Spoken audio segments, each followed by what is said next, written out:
আমি সজীব ওয়াজেদ জয় বলছি।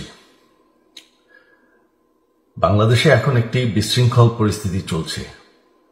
সারা দেশে আমাদের ভাঙচুর হচ্ছে, লুটপাট হচ্ছে, আমাদের শহরের বাইরে আমাদের নেতাকর্মী, আমাদের আওয়ামী লীগের নেতাকর্মীদের উপর হামলা চলছে, অনেকে হত্যা করা হয়েছে।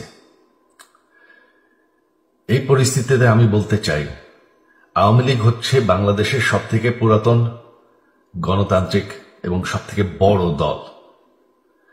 আওয়ামী লীগ কিন্তু মরে যায়নি। আওয়ামী লীগ এই দেশকে, বাংলাদেশকে স্বাধীন করেছে। আওয়ামী লীগকে শেষ করা সম্ভব না। আমরা বলেছিলাম যে আমার পরিবার আর রাজনীতি করবে না, তবে আমাদের নেতাকর্মীর উপর যেভাবে হামলা হচ্ছে, এই পরিস্থিতিতে আমরা হাল ছেড়ে দিতে পারি না।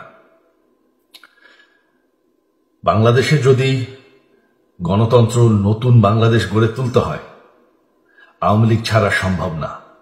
আওয়ামী লীগ হচ্ছে সব থেকে বড় দল। আওয়ামী লীগ কোথাও যাবে না, আওয়ামী লীগ শেষ হয়ে যাবে না। আওয়ামী লীগকে শেষ করা সম্ভব না। আওয়ামী লীগের নেতাকর্মীদের আমি সবাইকে আহ্বান জানাচ্ছি যে আপনারা সাহস নিয়ে দাঁড়ান। আপনারা একা না, আমরা আছি। বঙ্গবন্ধুর পরিবার কোথাও যায়নি, আমরা আপনাদের সাথে আছি।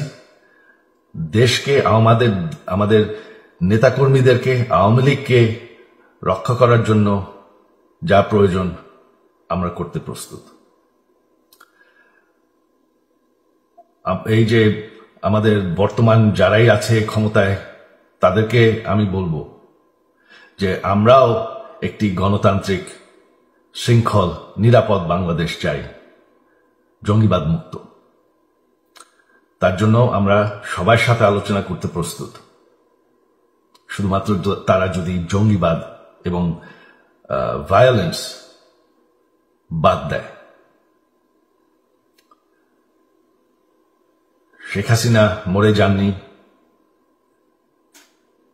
আমরা কোথাও যাইনি। বাংলাদেশ আওয়ামী লীগ ছাড়া গণতন্ত্র, নির্বাচন সম্ভব না। এই বলে আমি আমার কথা শেষ করছি। জয় বাংলা।